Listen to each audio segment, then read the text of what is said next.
I've got my new mini skid steer straight from China.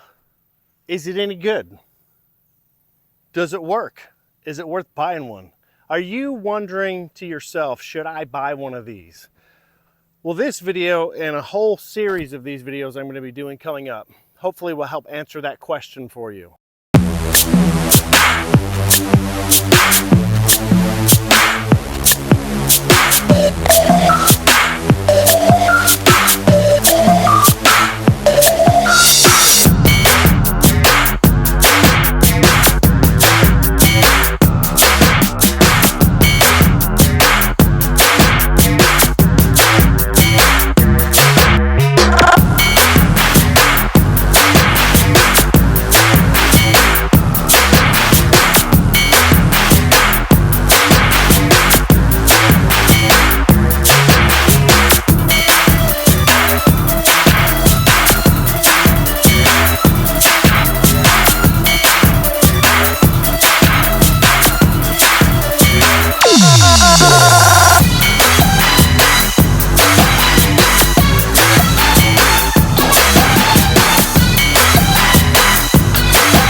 So this is my Direct DRT 450. I ordered it on Alibaba from a guy named Dean, who was probably the best customer service you can imagine. I ordered it from him. I just got it in this week. So this is my new toy. If you guys have been around my channel for a while, you might be familiar with my little 1-ton mini excavator. It's a Qumran machine I bought from K&R Equipment over in Muskogee here in Oklahoma. Just as a comparison, this is my Cub Cadet GT50 little riding lawnmower garden tractor. And I just wanted to show you the size comparison between these machines. Man, I think my riding lawnmower actually takes up more space than these things. If you take this bucket off, this little mini skid barely takes up any room at all. It's amazing. You can just tuck this thing back in the corner and then you can pull it out when you want to lift 1,000 pounds or move some dirt or some material. Yeah. I don't know why I haven't had one of these earlier. Today, I'm going to give you a little overview of my new machine and give you my opinion on this just a few hours in. So if you saw my last video, I just opened the crate just a few days ago. I got my machine out, and today I put, let me take a look here. I've put 7 hours on it now. So today I spent a few hours on it. I used this 4-in-1 bucket. I used the pallet forks, I used the trailer hitch, I used the brush cutter, and I used the land leveler. I still have a bunch more attachments to go through, and I'll have a bunch more videos on those, in-depth reviews on how they work. But I messed around with them a little bit today just to get an idea how good this machine is and how it works, and it's amazing. I'm really impressed with it so far. So let me give you a full tour. I'll give you the play-by-play of exactly how this thing works, and we'll go through it together. I've lived here for 10 years, and it never really gets old. The deer just wandering through the yard. So right there, I guess we have 3 does and a baby, but there's a buck that around the corner. There's another one down the street, and there's a couple more babies somewhere around here. Anyway. While I'm shooting this video, I just saw the deer all hanging out. Okay, back to the skid steer.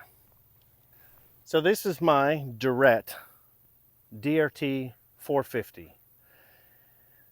This thing weighs somewhere between 22 and 2,500 pounds. It has a like 23, 24 horsepower Honda engine. I upgraded that. You can get the base Chinese Ratto engine. You can get a Briggs & Stratton 2-cylinder, or you can get this 2-cylinder Honda. I opted for the Honda. I think it seemed to be a little bit better.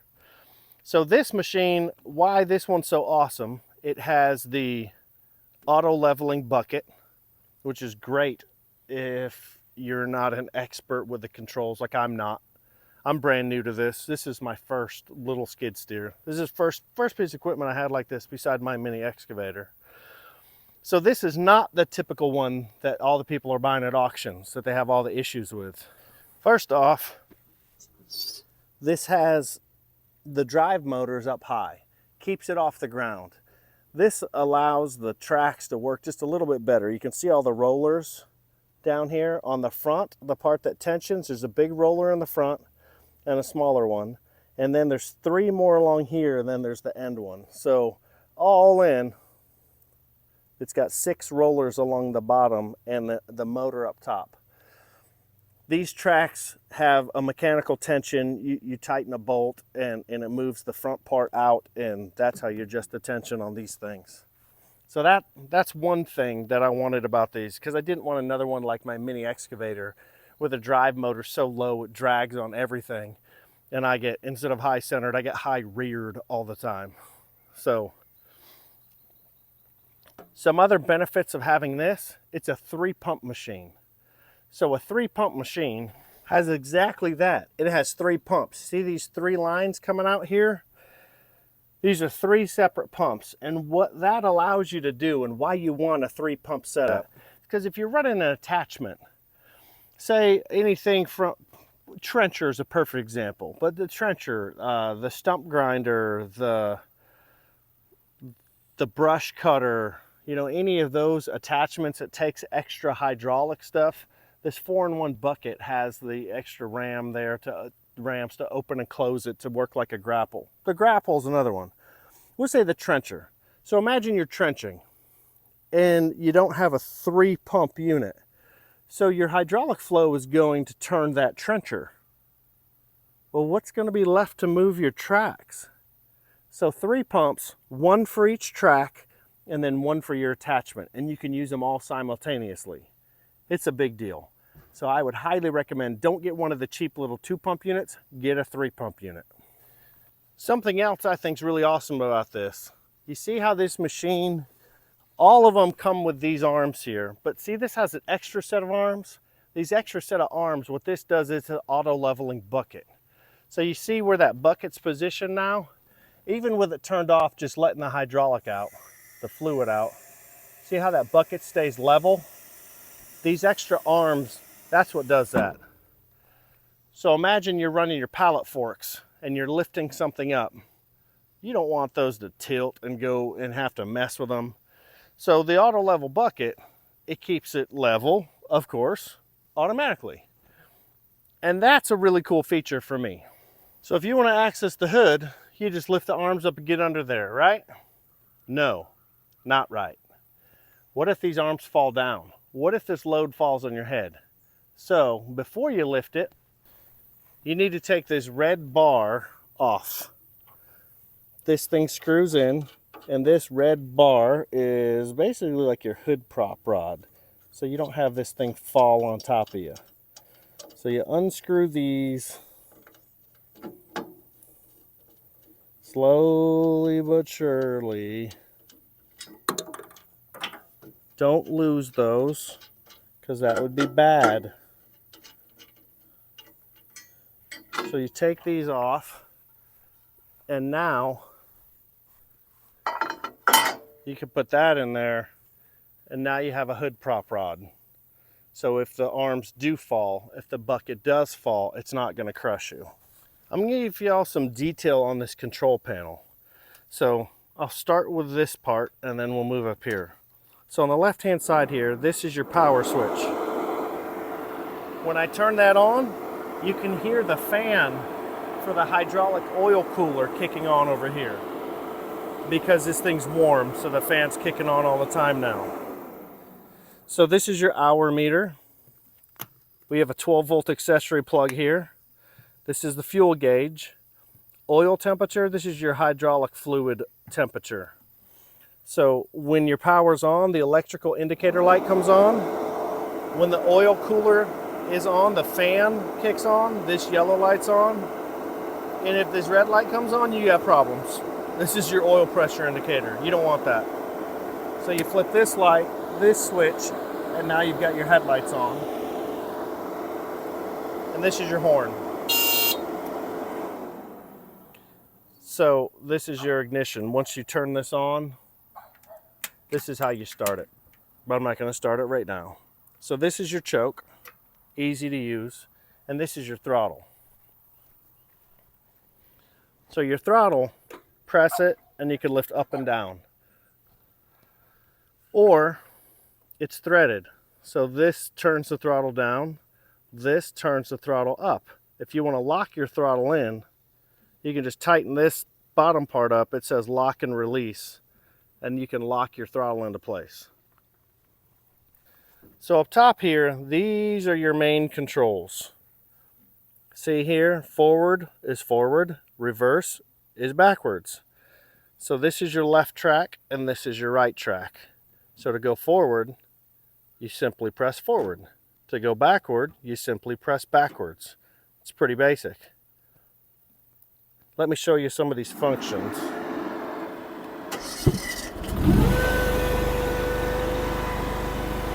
We'll idle it down. So lift the bucket up. So this tilts the bucket up. To the left, tilts it down. Up. This side, this moves the arms up. This moves the arms down. And this one does your attachment. So if you, with the 3 pumps, this attachment. So on this one, I have the 4-in-1 bucket on it. So I press forward, it goes up, turns into a grapple. Press down. Now, sometimes you'll have an attachment. Let me turn this off. So sometimes you'll be running an attachment, like a stump grinder or your brush cutter. So for the brush cutter, you push this up and it locks into place and it just stays running. And now the brush cutter's just spinning. And if the zombie apocalypse was happening, you could just drive it right anyway. So, so with the stump grinder, you know, you pull back and it goes one way, you pull forward and it goes the other way. So that is really handy. Ignore this. This mount is my Insta360 camera. And yeah, and you could just... This is really handy. I get some of my cool shots with this thing because of my Insta360. So on the very rear here, we have a cover panel. I'll take that off in a future video, and you can see the Honda engine back in there, that big beastie Honda engine. This thing you stand on, it flips up and down. See these little rubber bumpers? It bumps into these, so when you're standing on it, it gives a little bit of cushion. See how these move? So over on this side, this is the hydraulic cooler fan.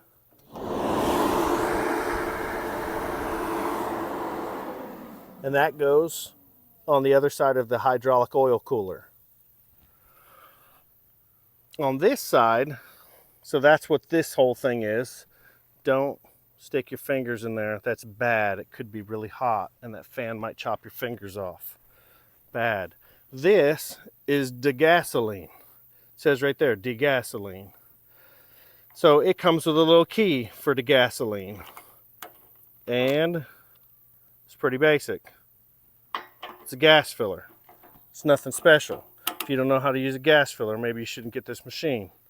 I probably should put that key away also. These are the counterweights. Look how thick these are. I mean, these are massive. Like, that is a big, big, thick chunk of steel. And it's got those on both sides. So I don't know what it's like to not have them, but I've heard from people it's really nice to have these counterweights. So the headlights I was telling you about. Here's the headlights. It's going to be dark soon. You'll be able to see how bright they really are. And they are bright. So here on the front, press this button, turn the handle, open the lid. It's got little shocks on there. Inside here, that Honda motor has a little jacket on the muffler to help keep it cool. And that's awesome. I've already shown you the 3 pump. This is your hydraulic fluid tank, and there's filters down inside this thing, and we'll get into that on a maintenance video later. And it's not very exciting under the hood. There's not much here. So that is positive, because see all the vents here, that fancy little design that they have here? Well, that allows airflow to pass through. See the back by the engine? It's also vented back there too. The hood is vented. This doesn't have a big radiator blocking it. It's got that heat shield on the muffler. And this one stays a whole lot cooler than some of the other units would. Some notable things. This is your hydraulic fluid drain plug right here on the bottom. Super easily accessible. And then when you want to fill your hydraulic fluid, just open the hood and it's right there. So that's really easy. One thing that I have noticed that's really a pain, if you want to check your oil, the oil dipstick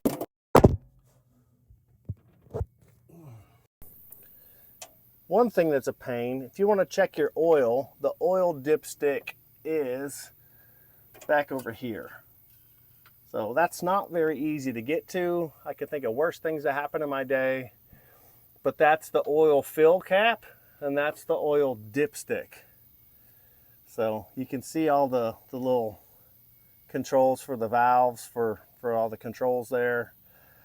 It's pretty basic in here, but it's very nicely done. I mean, everything on this is very nicely done. And they've thought of a lot of things. So straight back in here, if any of you guys mess with the little Chinese mini excavators like I do, that is an oil drain tube. Instead of making a mess all over your engine compartment, it has a tube to drain your oil. And I bought one of those for my mini excavator because I hate making that mess when changing your oil. But they've thought of all the little stuff like that on this. Just looking this machine over, the hydraulic lines are nice. For the attachment here, they seem to, I mean, look at these fittings. I mean, these fittings look really nice. I've popped these things on and off multiple times. So all the lines actually on the arms and on the machine, they're metal as much as they can be. They can't be metal everywhere because you have to have some flexible hoses too, which I do have extra hoses in case I need one. One of the things that's kind of irritating to me when you have your hand here, let me show you.